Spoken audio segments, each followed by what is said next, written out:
2024 முடிஞ்ச 2025 கால் எடுத்து வைக்க போறீங்க. பல அச்சங்கள், பல பயங்களோட தான் 2025 ஆரம்பிக்க போறீங்க. ஏன்னா எப்படி நம்ம வாழ போறோம், அடுத்த வருஷமாவது நல்லா இருக்குமா, என்ன ஒரு நமக்கு மாற்றம் நிகழும், நம்ம என்ன செய்யறது அப்படின்னு பல பயங்கள் மனசுக்குள்ள இருக்கும். வருமானம் எப்படி வரும், இல்ல எக்ஸாம் என்ன நடக்க போகுது, படிப்பு என்ன ஆக போகுது, அடுத்து திருமண வாழ்க்கை என்ன, இப்படி பல பயங்கள்.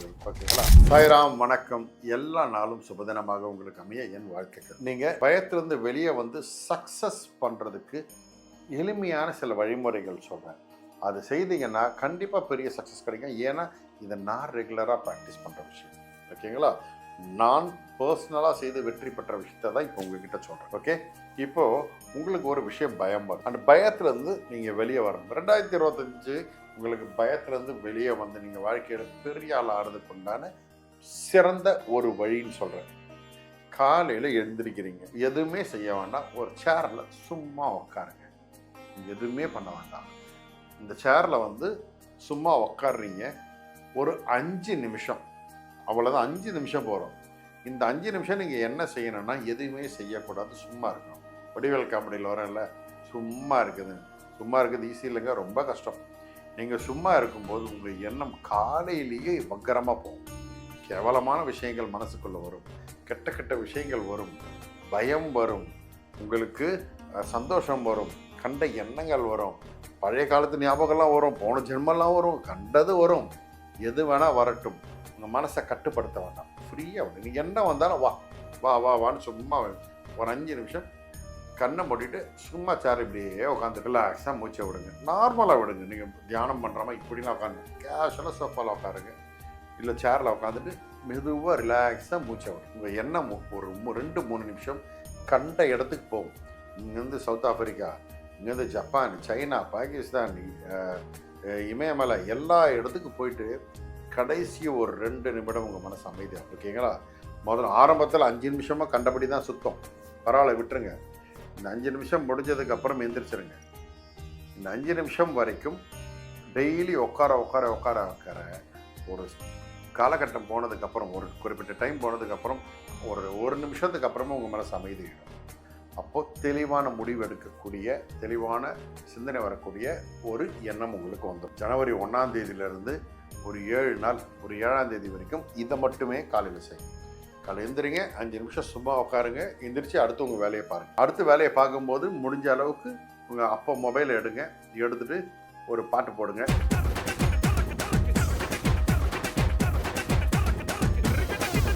என்னென்ன டமால் டிமில் இருக்கக்கூடாது. அமைதியான ஒரு தெய்வீகமான பாட்டு, சாமி பாட்டாக போட்டுக்கலாம். இல்லைன்னா இந்த சைனீஸ் மியூசிக்லாம் இருக்கும், இந்த ஃப்ளூட்ஸ் இதெல்லாம் இருக்கும்.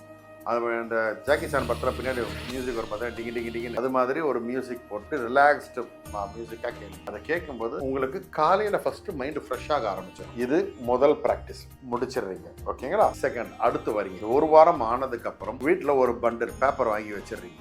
ஓகேங்களா? வாங்கி வச்சுட்டு ஒரு ஒயிட் பேப்பர் எடுத்துட்டு இதெல்லாம் காலையில் தான் செய்கிறீங்க.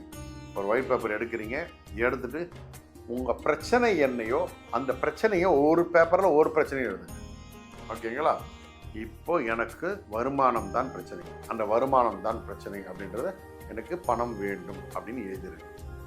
ஒரு பேப்பரில் ஒன்று எழுதுறீங்க, எடுத்து வச்சிருக்கு. இதை தொடர்ந்து ஒரு வாரம் அதுக்கப்புறம் ஒரு பேப்பர் எடுங்க. முதல் நாள் எழுதின பேப்பர் 1ன்னு போட்டு வைங்க. அதை எடுத்துட்டு இதுக்கு என்ன சொல்யூஷன், என்னென்ன செய்தாலும் உங்களுக்கு சொல்யூஷன் கிடைக்கும்ன்றதை எழுதுங்க.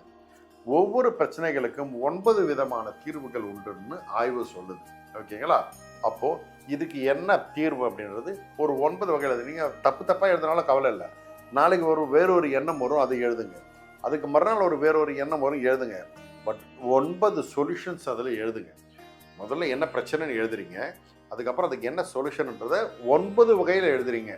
9 டைப்ஸ் எழுதி முடித்ததுக்கப்புறம் இதை எது செய்தால் உங்களுக்கு பாசிட்டிவாக வரும் அப்படின்றது எனக்கு தெளிவுபடுத்துங்க ஆண்டவான்னு சொல்லிட்டு, இந்த 5 நிமிஷம் உட்காடுறீங்கல்ல ரிலாக்ஸாக, அது போல் உட்காரும் போதே உங்களுக்கு 1, 2, 3 நீங்கள் எழுதுன 9ல் ஏதாவது ஒன்று மைண்டில் நிற்கும். அந்த முறையை ஃபாலோ பண்ணுங்கள், அது உங்களுக்கு சக்ஸஸ் பண்ணிக்கும். எப்பேற்பட்ட பிரச்சனைகளுக்கும் தீர்வு இதுதான். ஓகேங்களா? இந்த உங்களுடைய பயத்திலிருந்து ஈஸியாக வெளியே வந்துடலாம். உங்கள் வாழ்க்கையில் வெற்றியை ஈஸியாக அடைஞ்சிடலாம்.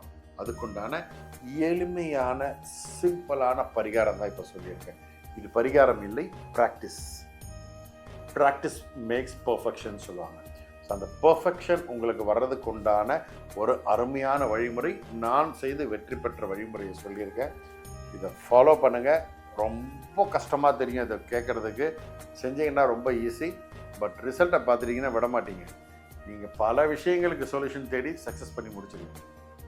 வாழ்க்கையில் வெற்றி பெறதுக்கு உண்டான வழிமுறையை சொல்லிட்டேன்.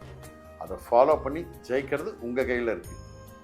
நல்லது உங்களுக்கு நடக்கும், நல்லது மாத்திரமே நடக்கும். சாய்ராம்.